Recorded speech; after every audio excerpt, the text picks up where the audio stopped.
is a crisis few are willing to confront. Counterfeit alcohol laced with chemicals and brewed in secrecy has infiltrated our communities, claiming lives and futures one drink at a time. These aren't isolated incidents. Across the region, illegal breweries thrive, undetected, unregulated, and deadly. Young people are the most vulnerable.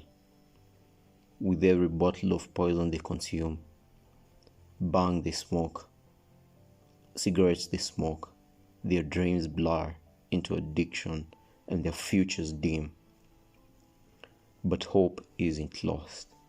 In the midst of the chaos, local heroes are stepping up, offering education, intervention, and paths to discovery and recovery. Rehabilitation and awareness campaigns are giving second chances, reminding the youth that they are worth saving and their lives worth fighting for. Wanachemsha. Alafu hiyo pressure sasa ndio inaingia kwa pipe. Hiyo pipe inaingia kwa aluminium coil. Alafu hiyo coil iko kwa maji for cooling. Then the pipe goes into the tube. Ni kama wamesoma. Yes. Wamesoma ni ile ndio wanatumia masomo vibaya.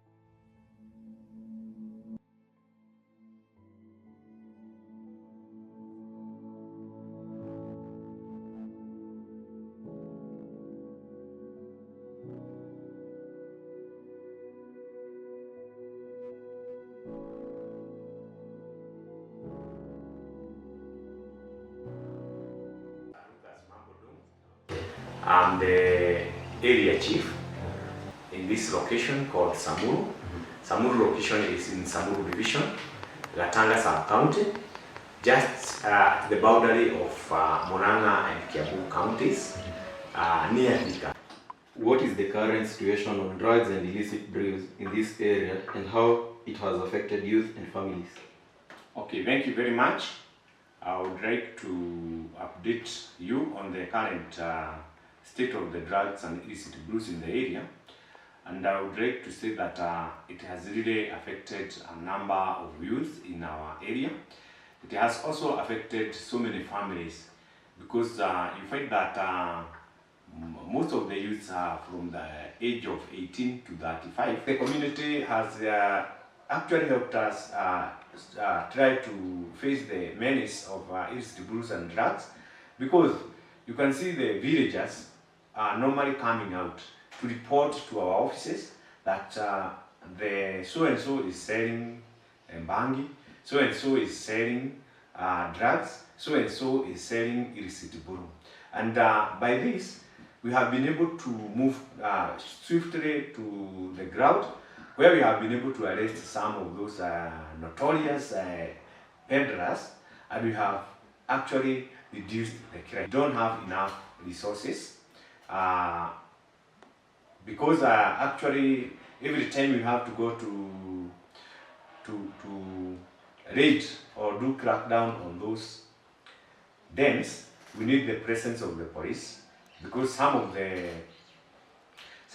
culprits are violent, especially for these drugs, and it requires us to have security. So it is an offense, and once somebody is caught actually selling these things, these drugs and illicit brews, they are taken to court. They are arrested, they are taken to court, and some of them have actually gotten some jail terms. We have also taken some to rehabilitation centers. They have some very serious side effects to the internal ones. Yes. Napata mtu anaanza kukua mweupe, alafu anaanza kukua red, jaundice, na halafu ile addiction iko juu sana. Addiction is very high. So that person, once they start kuzoea hiyo kitu, they get addicted, and most of them are not recovering. Yeah, having a very serious challenge. Wanachemsha. Alafu hiyo pressure sasa ndio inaingia kwa pipe. hiyo pipe inaingia kwa aluminium coil, alafu hiyo coil iko kwa maji for cooling, then the pipe goes into the tube. As the crisis deepens, health professionals on the front lines are sounding the alarm. Cynthia Gachao, a community health officer in Kiambu County, has witnessed the devastating toll of counterfeit alcohol on families and health systems. I'm at Wiru. I bought this bottle of booze at our wines and spirit shop. And with me, I have a community health expert to help us determine if this drink is legit or counterfeit. Please introduce yourself. Cynthia Gachao, a community health officer based in Brews, and today we are going to determine if the product is legit or not. We know we have been provided by the KRA on how a scan and a seal on the product, and you can easily do it at your place or at home. So our seal has a scan code where we have been provided a barcode, and on our phone we have an app that the KRA have provided, and we are going to scan to see if the product is legit or counterfeit.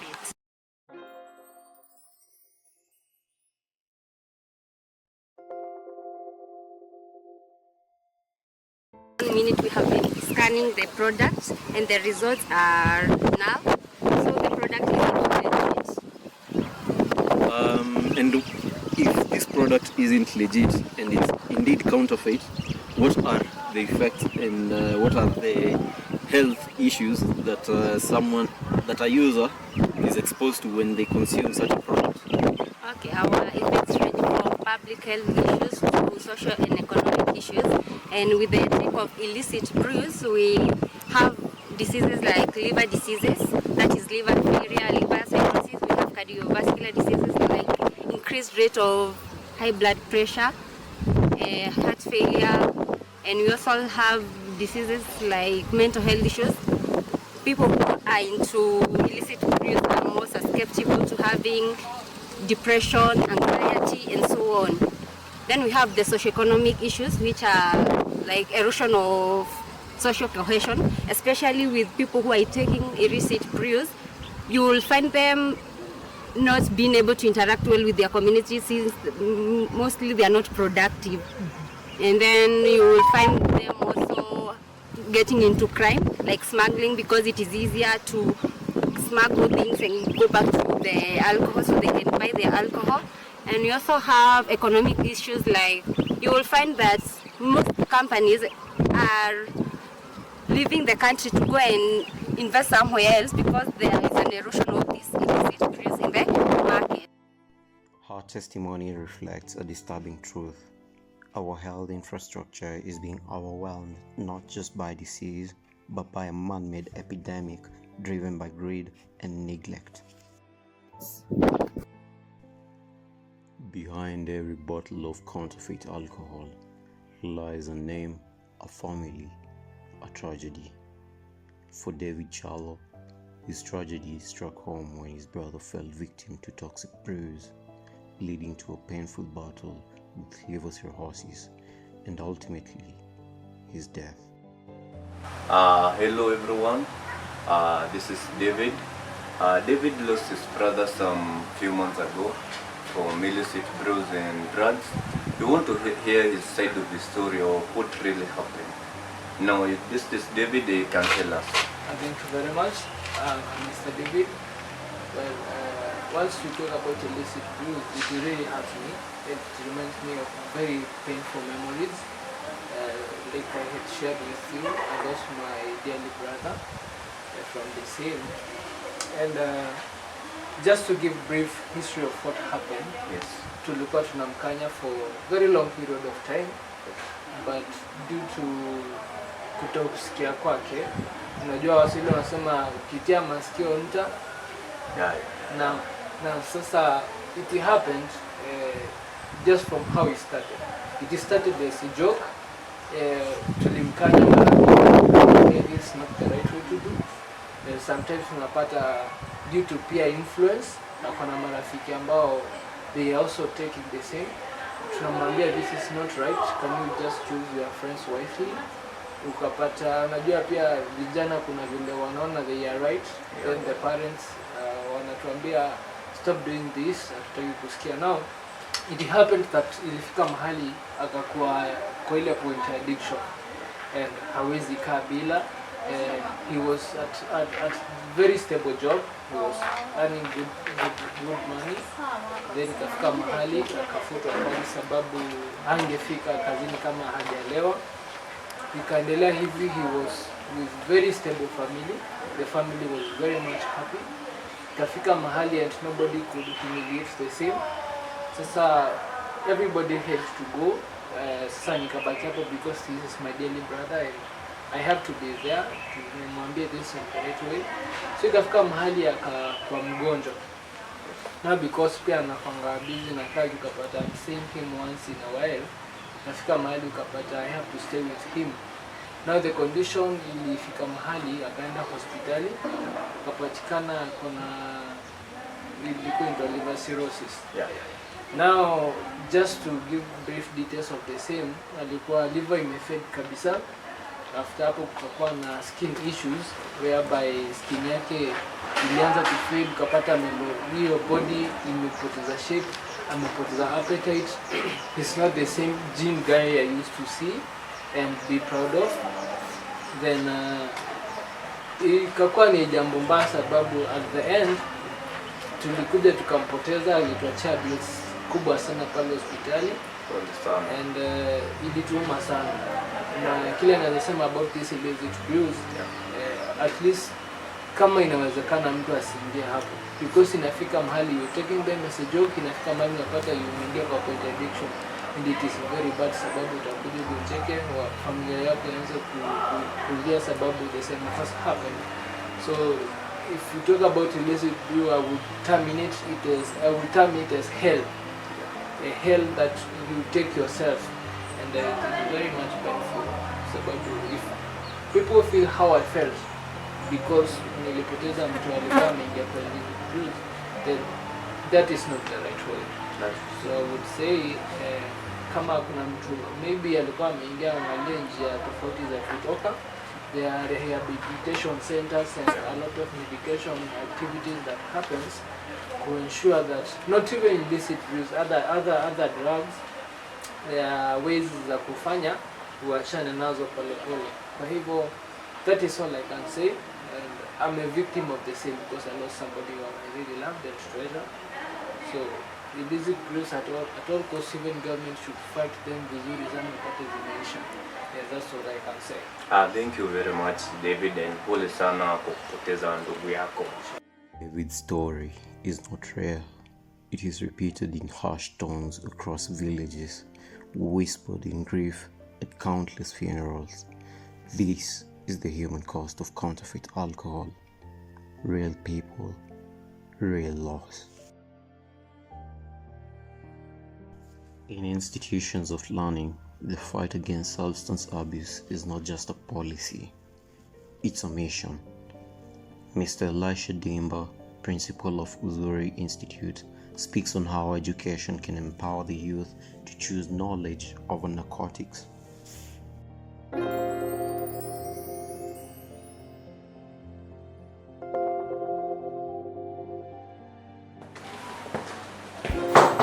You're welcome. Karibu sana. Asante sana. Welcome to the office. Thank you, Mr. Elisha Dimba, for joining us. Before we start the interview, how serious will you say the issue of drugs and illicit brews is today, especially among the youth? Okay, thank you so much for the interview. I would say that the issue is really serious. Because if you look at the statistics from Nakada, for example, 1 out of every 11 youth are involved in drug use in one form or another.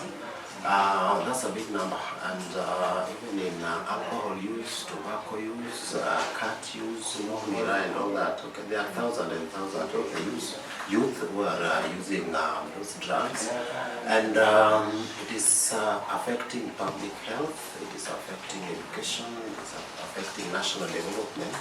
So it is something that I would say is almost bordering on national crisis. So it is serious. So have you encountered cases where students have been affected directly or indirectly by the drugs or illicit brews in the school? Yes, definitely. As you've heard the statistics, it is not just in other parts of the country, but also here too. For example, we've had cases of dropouts as a result of drugs, quite a number of them. We've had cases of poor performance. As you know, one of the psychological effects of drug use is lack of concentration. So that has led to them not performing as would be expected. So we've had those cases of poor performances. We've also even had cases of students being kicked out or moved from their hostels just to avoid them being a negative influence on others. So cases have been there of the negative impact on students. In your opinion, Yes. what are the psychological and health risks facing students who consume these drugs? Okay, there are two parts to that question: psychological impact, many of them, and then the health risk, also many of them. So psychologically, there could be what we call dependence on drugs and addiction. So an individual or a youth may end up just addicted to the drugs, and that is basically what they depend on to in their thinking, in their actions. So they can't do much without relying on those particular drugs. Then there's also depression. Use of drugs may lead to depression. There is also anxiety disorders and all that. So such psychological issues can be as a result of the use of drugs. And then on the side of health, there are those that may lead to respiratory or blood circulatory issues like the heart. There are those that can lead to high blood pressure, can affect the heart. Okay. Then we also have impaired judgment. There are injuries that may be as a result of that. So somebody could maybe trying to cross the road and, for example, if they are drunk, okay, they may get injured as a result of that. We also have liver, kidney infection that can affect their health. So there are quite a number of health issues that can result from the use of drugs. What efforts has Uzuri Institute made to educate students who use drugs? Okay, so at Uzuri Institute, we are very, very keen on this because we are building the future for the youth, and we don't want a situation where we may not have the youth to build. So what we've done, we have an anti-drug policy. It is very clear around the institute that this is a drug-free zone.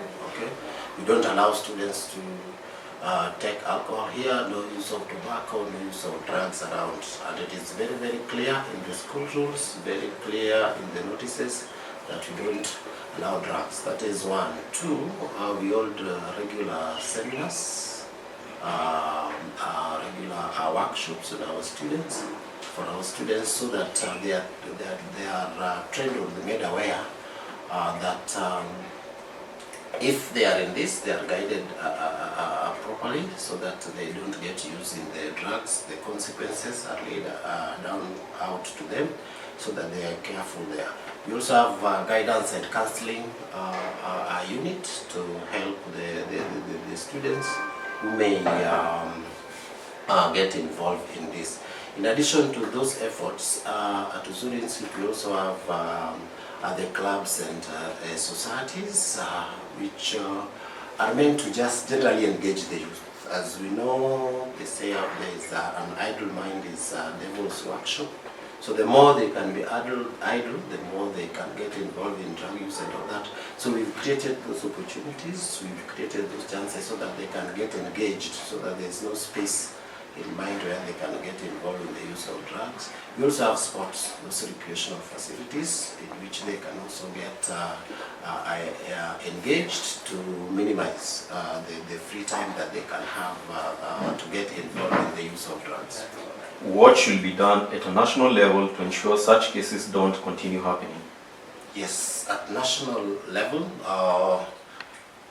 the main responsibility lies with the government, because the big question can be some of the drugs, how do they get into the country, if how do they get to the country? So we talk about tightening borders or strong enforcement, so that those drugs don't get to the country. And if you go back maybe to where the illicit brews are being done, okay, the enforcement can also be done so that they are totally eradicated. The drugs can be eradicated from the production point, but away from the government. So basically at that point we are talking about regulations.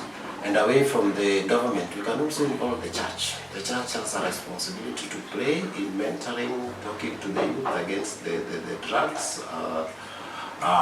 They can play a role, and we can also have the parents also, because we can't leave them out. Okay, the parents can also talk to the youth, okay, against the drugs, and we can also involve training institutions. Most of the youth are found, so that they can be talked to regarding the use of drugs, so that they can totally avoid them. Furthermore, regulations also, it can be stated, or as it is a policy, that drug selling outlets should not be anywhere near the learning institutions. That's also an effort that can be enforced to ensure that they don't have access to those drugs, because sometimes the use of the drugs can be as a result of easy access. So if that easy access can be minimized, then can be sure some effort can be made towards total eradication and use. Thank you. You're welcome. Education remains one of our strongest defenses. Voices like his remind us that when we inform, we protect, and when we lead, we save lives. This is not just a story about alcohol and drug abuse. It is about survival, resilience, and change. To end the cycle, we must speak, act, and never stay silent, because every sip of a counterfeit brew is a gamble with death. Mount Kenya deserves better. Our youth deserve better. Let's fight for a future untainted by poison.